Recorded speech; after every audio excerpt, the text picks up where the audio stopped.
Welcome to the Growth Mindset Book Podcast, Mindset Mastery chapter by chapter. I'm Michael Fox, best-selling author and expert mindset coach, and your guide on this transformative journey. Here, we don't just skim pages of the most powerful self-help and mindset books ever written. We dive deep, sometimes just a few paragraphs at a time, to truly understand and apply their life-changing principles. Each episode builds on the last, so if this is your first time here, I encourage you to start episode 1 of season 1 and follow along as we explore every corner of these timeless works.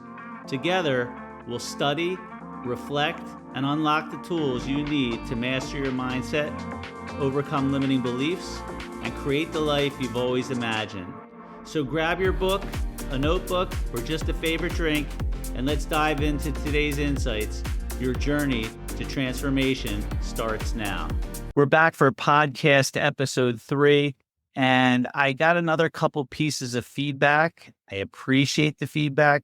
Please provide more feedback so that we can make this learning session better and better every time. We want this podcast to be one of the best that's out there when it comes to learning about personal development books.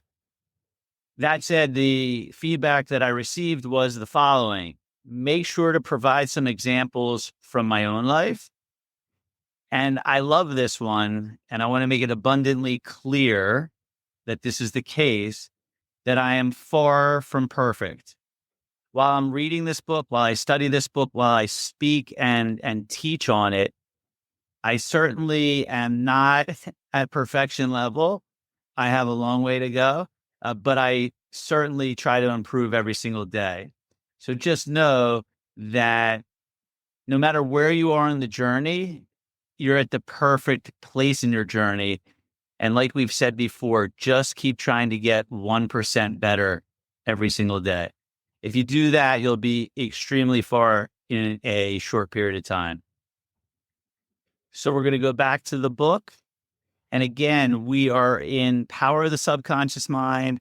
The chapter is The Treasury House Within You, page 25. And of course, the text is right here on the screen as well. Most of the great scientists, artists, poets, singers, writers, and inventors have a deep understanding of the workings of the conscious and subconscious mind. Let's go to some commentary. Beethoven was deaf and taught himself how to play the piano. Now, there must be a higher power that he tapped into. Because if you're going to play the piano and you're going to learn how to get it, and normally you would need to be able to hear it so you know when you're off or you're on. And he became one of the best ever, and he didn't have his ability to hear. So he had to tap into a source. And if there's a source that is responsible for everything, we know that's our subconscious mind. And my belief is that's exactly what he tapped into. So what does that tell all of us? It tells all of us that we have this incredible power within, that anytime we think we might not be able to do something in our life, we can remember Beethoven and we can say, if he could do it, I can essentially do it. There's always a way to get something done.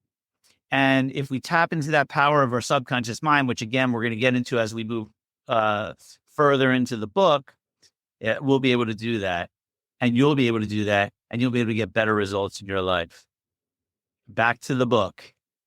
One time, Caruso, the great operatic tenor, was struck with stage fright.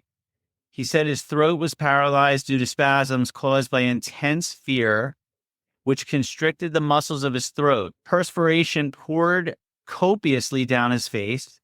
He was ashamed because in a few minutes he had to go out onto the stage, yet he was shaking with fear and trepidation. He said, "They'll laugh at me. I can't sing." Then he shouted in the presence of those behind the stage, "The little me wants to strangle the big me within." By the big me, he meant the limitless power and wisdom of his subconscious mind and began to shout, "Get out, get out. The big me is going to sing." let's go to some commentary. I remember when I was in law school, I was preparing for my second year. It was the very first day of the second year. And we had a bunch of cases that we had to read and prepare. So I prepared all the cases except for one, which was the first case. I get to class, and in the class, there's about 300 people, and everyone is worried that they're going to be called on, because when you get called on, you have to stand up in front of the entire group, and you're not asked questions just to see if you can remember something. You're asked questions to see if you can apply what you learned in different situations. So there I was, I'm in class. I know I've got all cases prepared except for the first one. It's the first day. Who do you think the first person to get called on in a class of 300 was? That was me. He called on me. I stood up and I immediately started to sweat. In my mind, all I kept saying is, I'm screwed. I'm going to screw this up. I didn't do it. I can't believe this. I'm so embarrassed. I see everyone's eyes looking at me, and I am telling you, my heart was racing so fast. I could see the shirt literally moving. I could see my heart beating, which is not a fun place to be. So he proceeded to ask some questions. And if you read the case, you would know that the plaintiff in the case was a judge. And he asked a very simple question. He said, tell me about the plaintiff in the case. I couldn't answer the question. So he immediately knew I wasn't prepared. And that's when he began to torment me in front of everyone. When I say torment me, he was ripping on me. He said, well, was he, the plaintiff, a farmer? Was he a clown? And all the people in the background are laughing, not at me, but out of uncomfortableness. But of course, I heard it as they were laughing at me. And after that point, I was so embarrassed and so damaged that it was really difficult for me to stand up in front of a group of people again, because I was so embarrassed that it had a lasting effect on me. However, there were other times where I had to get up and I had to speak in front of a group. And the difference here was, when I was in that situation and he called on me, my mind started saying all the negative things that it could. I'm screwed. I'm going to mess this up. Oh my God, people are going to laugh at me. Even if I didn't know what I was doing at that time, had I given my subconscious mind a different message, like, hey, Mike, relax, take a deep breath. Everything is going to work out. Everything's going to be fine. Do the best you can. Just stay cool and calm and collected. Now, if I gave that to my subconscious mind, what do you think might happen with my results?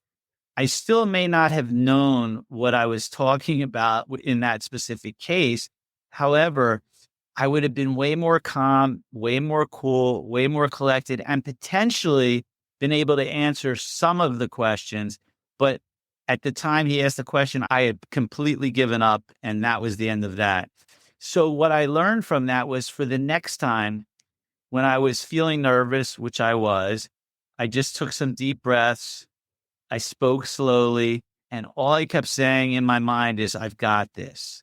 I'm here to share something with people. I'm going to have a great conversation with everyone. I'm going to help people. Hey there. I hope you're loving today's episode of the Growth Mindset Book Podcast. If this show has been inspiring you or bringing value to your life, I'd love your support to keep it going strong. You can buy me a cup of coffee at buymeacoffee.com/Michael Fox Coach. Again, that's buymeacoffee.com/Michael Fox Coach. Your support helps cover production costs and lets me keep sharing this incredible journey with you. Thanks for being a part of the community. And now let's get back to the episode. And by doing that and communicating that with my subconscious, my results were completely different. And here in this story that we just read from the book, it's the exact same thing. Here's a guy that was completely afraid. And instead of giving into the fear, he essentially shouted out loud and said, no. He said, this little me is trying to get the best of this big me. And he said, no, that is not going to happen. And he communicated that to his subconscious mind. And now, if we go back to the book, by the big me, he meant the limitless power and wisdom of his subconscious mind, and began to shout, get out, get out. The big me is going to sing. And his subconscious mind responded, releasing the vital forces within him. When the call came, he walked out onto the stage and sang gloriously and majestically, enthralling the audience. Commentary. How many times have you been nervous about something and you let that little me take over for you? What if you can do just like he did here? And he essentially said, that little me is gone. The big me is here. And that big me is going to step up and do the best that I can. If we can do that, if we can deliver that message to our subconscious mind, every single thing that happens as we move forward will look completely different. The thing is, we have a choice. And our choice is we can give in to the fear, or we can give a message to our subconscious mind, and we can say exactly how we want this next thing to go. And we step up and we breathe and we just trust that this incredible force that exists inside of us will be able to deliver what we need to have happen because we requested it, instead of requesting the negative, which would be, I'm going to screw this up. And then your subconscious mind would say, yes, you will. Congratulations. This is going to go terrible for you. So we have a choice. And now what we want to start doing is become aware of this choice, especially when we're feeling a negative emotion, and then be able to put our power, our thoughts, the thoughts that we want, into our subconscious mind so that we'll get a result that we want versus the result that we don't want. Back to the book. It is obvious to you now that Caruso must have understood the two levels of his mind, the conscious or the rational, and the subconscious or irrational level. Your subconscious mind is reactive and responds to the nature of your thoughts. Commentary. Your subconscious mind is reactive and reacts to the nature of your conscious thoughts.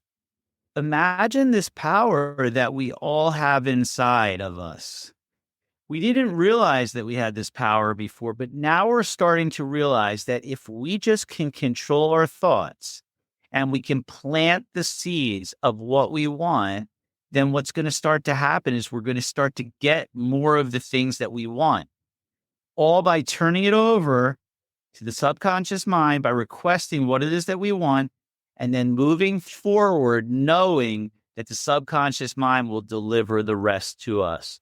It is with that belief, and a belief is just a thought that we think over and over again, which is, I have this power within me, and I know that it always has my back and will always take care of me. And when I plant the appropriate seeds, it's always going to take care of me, just like it's taking care of all the systems in my body. Back to the book. When your conscious mind, the little me, is full of fear, worry, and anxiety, the negative emotions engendered in your subconscious mind, the big me, are released and flood the conscious mind with a sense of panic, foreboding, and despair.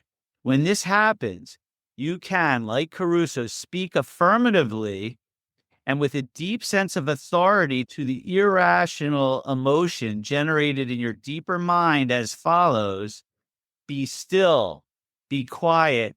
I am in control.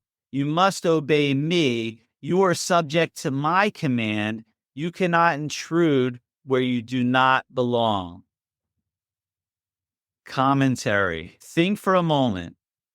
If you really had this power to say, be still, be quiet, I am in control, you must obey me, you are subject to my command, you cannot intrude where you do not belong.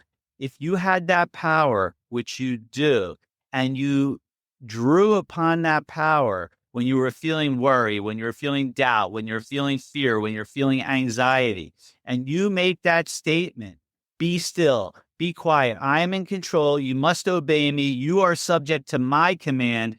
You cannot intrude where you do not belong. If you delivered that message and you did that on a consistent basis, instead of giving into the fear, what might your life look like? Does that seem like it's a hard thing to do? Is that doable? Could you potentially become aware of when you start feeling in a certain way and then make that statement to yourself? Think those thoughts to yourself, speak those thoughts outside, speak those thoughts out loud. Because when we speak those thoughts out loud or we think them inside, they're extremely powerful, and our subconscious mind will go to work and deliver to us exactly what it is that we're asking for. And again, most of us, unfortunately, are asking by default for the negative thing that we really don't want. So let's become aware. Let's use this power. Let's use our thoughts. Let's use our words to plant the seeds in the subconscious so that we get what we want in our life. Back to the book. It is fascinating and intensely interesting to observe how you can speak authoritatively and with conviction to the irrational movement of your deeper self and bringing silence, harmony, and peace to your mind. The subconscious is subject to the conscious mind. The subconscious is subject to the conscious mind, and that is why it's called the subconscious or subjective mind. When I'm meeting one-on-one with clients, I'll sometimes ask them, especially in our initial meetings, tell me a little bit about how life has been going for you. And I'll hear things like, it's tough, I'm stressed, I'm overwhelmed, I'm feeling frustrated. And when they say those words, and when we say those words, and when you say those words, what you're doing is you're planting the seed in your subconscious mind, and you're saying, I'm frustrated, I'm depressed, I'm not feeling good. And it's going to say, your wish is my command, and it will give you more and more of the same. If you just did this one thing, if you just started paying attention to your words, and you just started to immediately upon either thinking the negative thoughts or speaking the negative words, you just flip the script and you say something positive, something upbeat.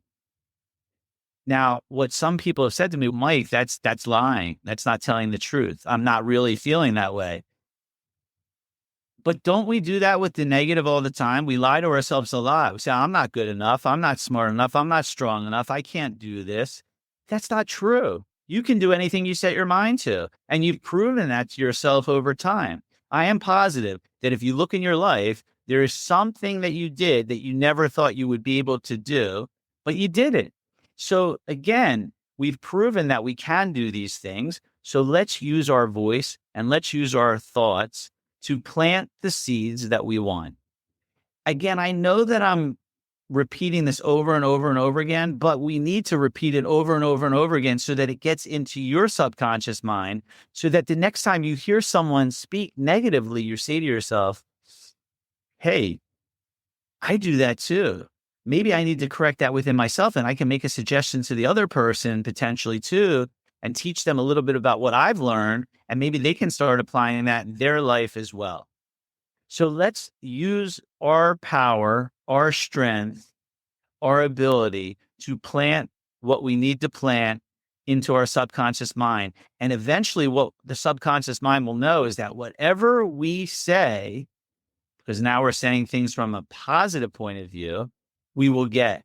It already knows that, but it's used to you saying negative things. So now we're flipping the script, and instead we're going to say positive things, things that we want as if we already have them. And that's a very important distinction. When we speak about something that we want, we don't say it and put it out into the future. We say it as if we have it right now. I am an incredible speaker. I have hundreds of thousands of dollars, millions of dollars coming to me easily and effortlessly. Now, again, you could say, why would I say that, Mike? That's not true. Here's the thing. When you go to build a house, I know we've probably spoken about this before. You go to build a house, you must create a picture of what you want. So in other words, you must create that picture of the house so that you can tell the architect, this is exactly what I want the house to look like. We have to do the same thing in our mind first. We have to create the picture of what it is that we want. I want this amount of money, being very specific. I want happiness. I want peace in my life. I want freedom. I want success. And this is what it looks like. I've got to be able to give that picture to the subconscious mind. That's the subconscious mind is our architect. But if we deliver, I want more money in my life, and then the subconscious says, okay, here's $10 more, and we're a little bit frustrated about that. That's only because we're not asking for what we truly want. The architect in our mind doesn't know exactly what it is that we're looking for. Let's go back to the book. Outstanding differences and modes of operation. You will perceive the main differences by the following illustration. The conscious mind is like the navigator or captain at the bridge of a ship. He directs the ship and signals orders to the men in the engine room, who control all the boilers, instruments, gauges, etc. The men in the engine room do not know where they are going. They follow orders. They would go on the rocks if the man on the bridge issued faulty or wrong instructions based on his findings with the compass or other instruments. The men in the engine room obey him because he is in charge and issues the orders, which are automatically obeyed. Members of the crew do not talk back to the captain. They simply carry out the orders. Commentary. Your subconscious mind does not talk back to the thoughts or voice that we speak. It just goes about taking us on the course to where we just thought or asked to go. That's exactly where it's going to take us. So we can run onto the rocks too if we give negative suggestions consistently. I'm going to screw this up. I'm not smart enough to be able to do that. I don't know enough to run a business. The subconscious says, you're right. Crash right into the rocks. You're in control. You have the power. And the power that you have, the only thing that makes you different than all the animals, all the birds, anything else besides a human being, the only difference that they don't have that we do have is our ability to think. All animals are instinctual. They have instincts. They know what they should be doing. It's built into them. We have certain instincts, but we have the ability to think. So we are using that power, our ability to think, and that power will allow us to program our subconscious mind so that we get the results that we want in life. Back to the book. The captain is the master of a ship, and his decrees are carried out. Likewise, your conscious mind is the captain and the master of your ship, which represents your body, environment, and all your affairs. Your subconscious mind takes the orders you give it based upon what your conscious mind believes and accepts as true. Commentary. What do you believe and accept is true in your relationships? Do you believe you're never going to find someone? Do you believe that all relationships end in a very bad way? Do you believe that no marriage can ever last because there's so many divorces? Do you believe that I can never make that kind of money? I don't have the skills that that person has. Do you believe that you can't do that job? You can't have that career. You can't move up into management. Do you believe I can never have that body? I can never be in great shape. I can never eat healthy food. What else do you believe? These beliefs are in charge of everything. These beliefs are in charge of everything. And do you know where a belief comes from? A belief is a thought that you've thought over and over again. So, for example, if I think I can never make that kind of money, I can never make that kind of money. And I repeat that, I can never make that kind of money. And I repeat, I can never make that kind of money.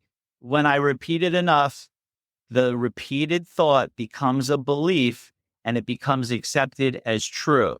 And once that is accepted as true, guess what? Anytime moving forward, you go to make money, that belief will step in and say, you can't do that. You don't have the ability to make that money because you have that belief inside of you. Incredibly, all of these beliefs were programmed by other people. In other words, when we were growing up, we might have heard money doesn't grow on trees. You're not smart enough. You're not good enough to do that.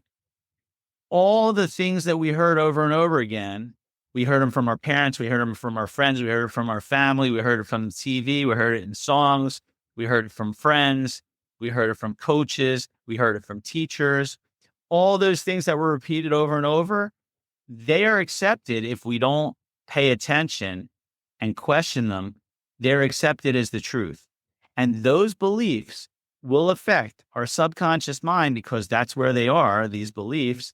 And going forward, we will act and the subconscious will act from these beliefs that were installed. Again, a thought that is thought over and over again gets programmed into the subconscious mind as a belief.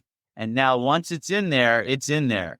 And we need to start doing the reprogramming by saying the things that we want over and over and over again, as if we already have them over and over and over again. And then what we're going to start to see is a shift in our subconscious. Our subconscious will say, oh, okay, yeah, you can make that kind of money. You deserve that. You are worthy. You are good enough. You can do all the things that you want to because it's heard the message over and over. The subconscious will never argue with you. It will be your best friend and accept everything that you tell it. Well, that's good if you're telling it good things, but if you're not telling it good things, it can work very much so against us. So we want to create it and make it our friend and give it all the support and love that we can, because in turn, that's what we're going to see in the outside world. Back to the book. When you repeatedly say to people, I can't afford it, then your subconscious mind takes you at your word and sees to it that you will not be in the position to purchase what you want. As long as you persist in saying, I cannot afford the car, that trip to Europe, that home, that fur coat, you can rest assured that your subconscious mind will follow your orders and you will go through life experiencing the lack of all of these things. Commentary. When the basketball player Steph Curry, who shoots three-pointer after three-pointer after three-pointer with no issue, when he goes into a game, what do you think he's telling his subconscious mind before the game? What do you think he's visualizing? What do you think he's saying? What do you think he's thinking before the game? Do you think he's thinking, I'm never going to make that shot? I mean, I made them before, but I don't know if I can keep up this streak of making shots. Or is he saying, I have taken thousands and thousands and thousands of these shots, and I've got this. I know that I've got the flow. I know the feel. I'm just going to get up there and I'm going to throw the basket. I'm going to throw the ball. It's going to go into the basket and I'm going to make the shot. And that's that. Which way is he showing up to the game? Who is he choosing to be? Is he choosing to be the person that's going to show up and be afraid? Or is he showing up as being the person who's confident, knowing I've practiced this over and over and I can absolutely do this? This is how we must show up to life. Don't worry. You're not expected that tomorrow you're going to be able to do all of this, but you know what you can do? Like we said, he was on the last episode or the episode before, we can run one mailbox at a time, one step at a time. If you take one step towards what you want and take another one tomorrow and then the next day, you're going to be pretty far in a short period of time. We just have to take the steps. We have to take the steps to pay attention, be aware, notice what I'm thinking, notice what I'm speaking out loud. And if we're saying things that we don't want, we shift it and we plant the seeds of what we do want, not what we don't want. Back to the book.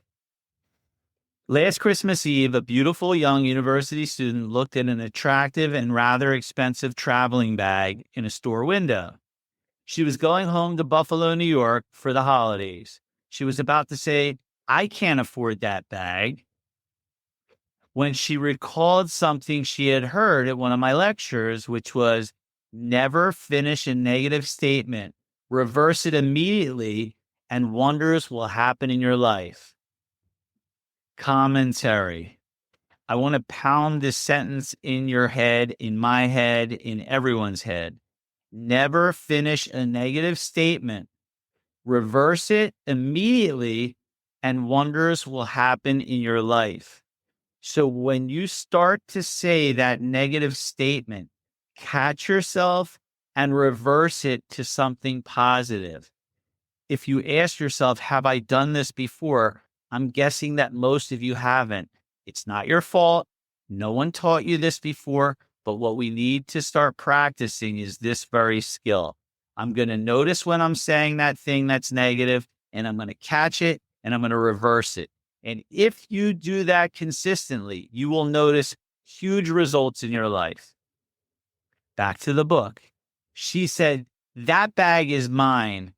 It's for sale. I accept it mentally, and my subconscious sees to it that I will receive it.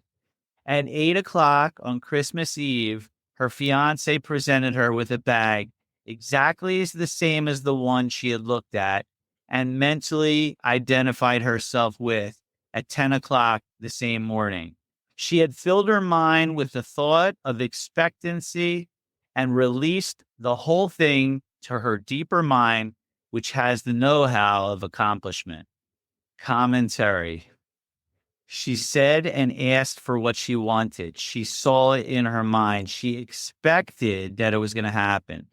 The reason she can expect that it's going to happen is because if you truly start to believe in the power of your subconscious mind, you'll realize how powerful you are. And again, if you need to borrow that power, borrow it from yourself and from all the systems that are operating in your body, like we talked about. Your heart, your lungs, your kidneys, your pancreas, your eyes, everything that's operating, it's happening miraculously. And so if it can handle that, it can handle the tasks that we want in our life if we believe it's possible. See, if in this case, the woman said, oh, I see that bag, it's mine. And then 2 seconds later, she walks away. She probably says, you know what? The chances of that happening are slim. I can't see that really happening. What do you think's going to happen to her at that point? Obviously, she's not going to get the bag. It's not going to happen. So she catches herself before she says something negative and flips it to the positive. And we're going to leave today's episode on that note. This week, between now and the next episode that comes out, I want you to do the following. Pay attention. Notice when you're speaking and notice when you're thinking a negative thought. When you start to think it or when you start to say it, just flip it to something positive. That's all you have to do. I want you to practice that this week. Do you have to do it for everything you say? No.